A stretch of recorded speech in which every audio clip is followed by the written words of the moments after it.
विद्यार्थियों, मित्रों, मैं राजवंश सिंह, अध्यापक गोपाल विद्यालय, कक्षा 7 की संपूर्ण मैथ उत्तर प्रदेश बेसिक शिक्षा का पढ़ाने का प्रयास करूंगा। आज से शुरुआत किया हूं। कोविड-19 महामारी जैसे बीमारी से हमारा देश बिल्कुल वहां की स्थिति में है और इस समय का जो लॉकडाउन है, इस समय का सही सदुपयोग हो, इसी के परिप्रेक्ष्य में हम कक्षा 7 की विचार बना के आए हैं कि संपूर्ण वीडियो के माध्यम से आप लोग तक पहुंचाने का काम करने जा रहे हैं। तो आज कक्षा 7 की गणित की शुरुआत होती है पहले चैप्टर परिमेय संख्या से।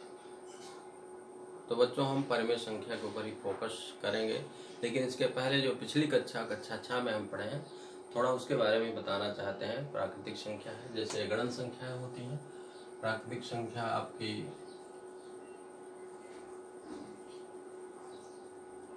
एक से आप लिख सकते हैं, अनंत तक लिखिए इसको।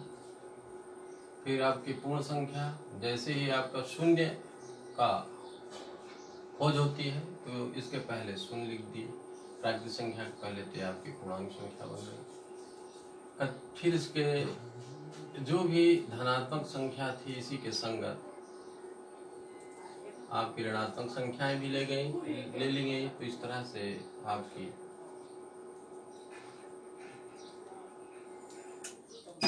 ये आपकी पूर्णांक संख्या है। अब भिन्नात्मक संख्याएं जो होती हैं, इस तरह की संख्याओं का भी जीवन में काफी उपयोग हो रहा था। तो इन्हीं संख्याओं को समझाने के लिए परिमेय संख्या की अवधारणा हुई, इसकी जरूरत पड़ी।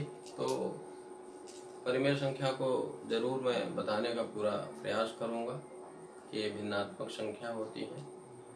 तो इसको समझने के लिए 3 पॉइंट, परिमेय संख्या के लिए 3 पॉइंट अगर आपके दिमाग में आ जाते हैं तो इसकी पूरा क्लियर हो जाती है परिमेय संख्या। जैसे परिमेय संख्या का पहला जो पॉइंट है, इसमें हम 2 पूर्णांक संख्या P और Q लेते हैं। अब यहाँ पे P और Q पूर्णांक संख्या, P और Q आपकी चर राशियां हैं, बिल्कुल क्लियर है, और चर राशि का कोई भी मान ले सकते हैं। कहाँ से ले सकते हैं? पूर्णांक संख्याओं से। यहाँ से हम P और Q का मान धनात्मक भी ले सकते हैं, ऋणात्मक भी ले सकते हैं, शून्य भी ले सकते हैं। इसका मतलब एक। दूसरा पॉइंट, हम इसे P बटे Q मीन्स अंश बटे हर के रूप में लिखते हैं। दूसरा पॉइंट हो गया। और तीसरा पॉइंट है Q does not equal to 0 means Q के स्थान पर शून्य नहीं लेते हैं। बच्चों, इनको क्लियर है कि अब थोड़ा सा इस पर डिस्कस जरूर करेंगे, Q के स्थान पे शून्य क्यों नहीं लेते हैं। तो कुछ एग्जाम्पल के माध्यम से आप बताना चाहते हैं। जैसे 5.0 और 0.5,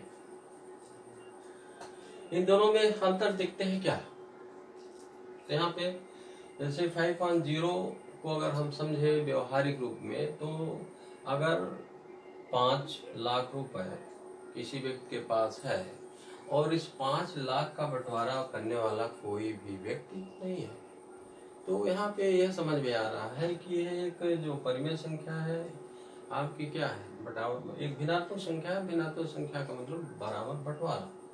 तो यहाँ पे अगर इस 5 लाख का बंटवारा नहीं हो रहा है, मीन्स यह भाग परिभाषित नहीं है, यह भिन्न परिभाषित नहीं है, इसलिए यहाँ पे Q के स्थान पे शून्य नहीं लिया जाता। लेकिन यहाँ पे अगर 0/5 हम बताते हैं तो 0/5 परिभाषित है। इसको इस तरह से परिभाषित समझ सकते हैं कि अगर हमारे पास एक भी रुपए नहीं है और 5 विद्यार्थी हमसे पैसा मांगते हैं, तो जो मेरे पास होगा वही मैं दूं। तो यह भाग परिभाषा है, हम 5 विद्यार्थियों को एक भी रुपए नहीं दें, तो इसीलिए यहाँ पे क्यू के स्थान पर शून्य नहीं है। और यहाँ पे हम कह सकते हैं शून्य एक परिमेय संख्या।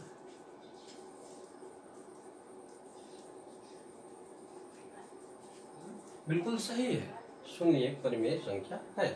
क्यों?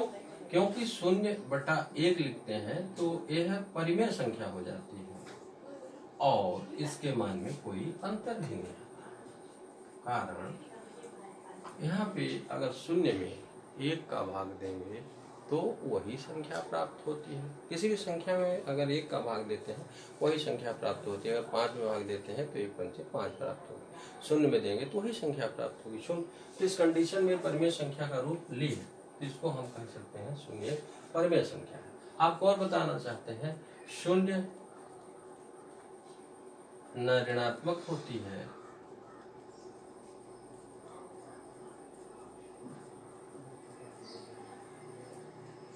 और न धनात्मक।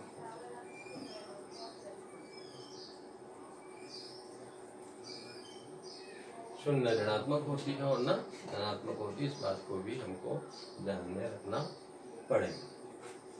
कुछ और आगे बढ़ते हैं, परिमेय संख्याओं के बारे में जानकारी लेते हैं।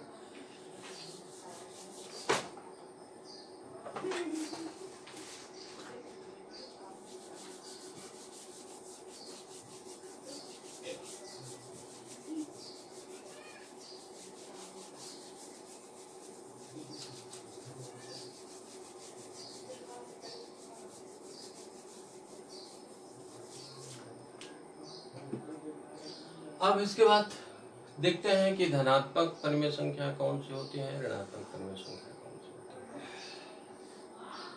अब थोड़ा सा संख्या रेखा भी इसको अगर देखें तो अगर संख्या रेखा में भी इसको लिखेंगे तो कुल मिला के जैसे 0 है और यहाँ पे लिखते हैं 1 2 3 4 5 और इसमें 5 का भाग दे दिए। इधर भी इसी तरह से इसके संगत 1/2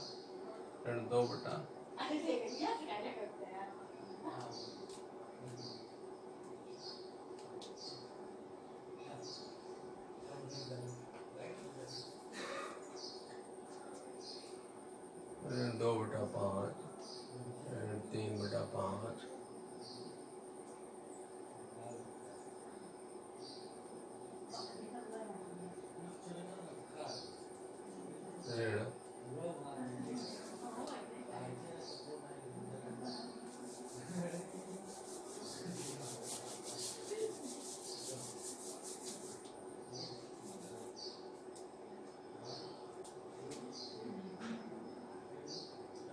धनात्मक और ऋणात्मक परिमेय संख्या को देखते हैं।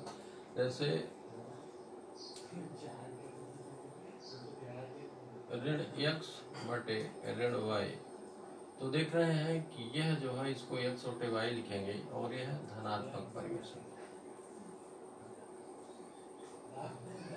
जैसे यहाँ पे x बटे y लिखते हैं तो यह धनात्मक परिमेय संख्या है। ऋण x बटे y ऋणात्मक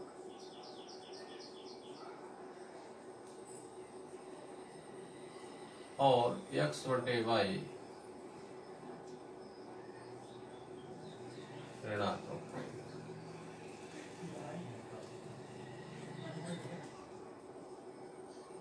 अब यहाँ पे देख रहे हैं कि समान चिन्हों का भागफल हम जानते हैं धनात्मक होता है। इस कंडीशन में समान चिन्ह इन दोनों में है तो ये धनात्मक आपकी परिमेय संख्या मिल जा रही है। हम जानते हैं असमान चिन्हों का भागफल ऋणात्मक होता है। इस कंडीशन में देख रहे हैं कि यह दोनों ऋणात्मक संख्या होती है। तो विद्यार्थियों इस तरह से आप 5 परिमेय संख्याएं लिखिए। मीन्स अगर इसके अकॉर्डिंग लिखेंगे तो 5 को 20 परिमेय संख्या लिखने का अभ्यास करिए।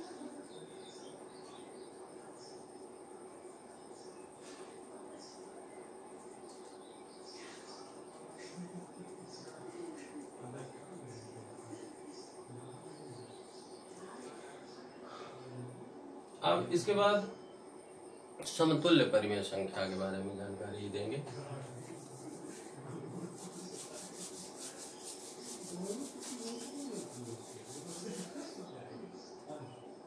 समतुल्य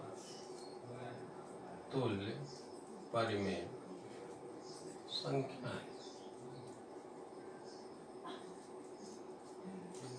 इसको समझाने के पहले थोड़ा सा और एक चीज क्लियर करना चाहते हैं। जैसे कोई भी परिमेय संख्या है और इस परिमेय संख्या के अंश और हर में एक ही पूर्णांक से, शून्येतर पूर्णांक से गुणा करते हैं। शून्येतर का मतलब शून्य के अतिरिक्त जो भी पूर्णांक संख्याएं हैं उनसे गुणा करते हैं, तो इनके मान में कोई अंतर नहीं आता। सपोज जैसे यहाँ पे √2 और √2 मतलब एक ही पूर्णांक, मान लीजिए इसका मान -2 है, इससे मल्टीप्लाई कर रहे हैं तो धन और ऋण का गुणा ऋण होता है, 2 दूनी 4 हो जाएगा, और धन ऋण का गुणा ऋण होगा, 3 दूनी 6 हो जाएगा। और यह एक धनात्मक परिमेय संख्या। कैसी है? धनात्मक परिमेय संख्या है और इसके मान में कोई अंतर भी नहीं आ रहा। 2 से भाग देंगे सेम ही संख्या प्राप्त होगी। तो यहाँ पे हम देख रहे हैं कि किसी भी परिमेय संख्याओं के अनगिनत असंख्य समतुल्य परिमेय संख्याएं होती है। उदाहरण के लिए जैसे मान लीजिए 3/7 है और इसके अंश हर में 2 से गुणा करेंगे, इसके अंश और में 3 से गुणा करेंगे, इसके अंश और हर में 4 से गुणा करेंगे, इसके अंश और हर में 5 से गुणा करेंगे, इसके अंश और हर में 6 से गुणा करेंगे। तो जितनी है सभी संख्याएं 3 दूनी 6 बटे 6, 7 दूनी 14, 3 त्रिका 9, 7 त्रिक 21, 4 तिहाई 12, 7 चौक 28, 5 तिहाई 15, 7 पचे 35, 6 त्रिक 18, 7 छंग 42। इस तरह से अनगिनत एक परिमेय संख्या की अनगिनत समतुल्य परिमेय संख्या हो सकती है, क्योंकि हम इसका जिस पूर्णांक से गुणा करते हैं इनको अनंत तक ले सकते हैं और इनको लिखते जाएंगे, गुणा करते जाएंगे और इनके समतुल्य परिमेय संख्या मिलती जाएंगी। तो ये आपको समतुल्य परिमेय संख्याओं के बारे में जानकारी दिए। दिव्यांशु,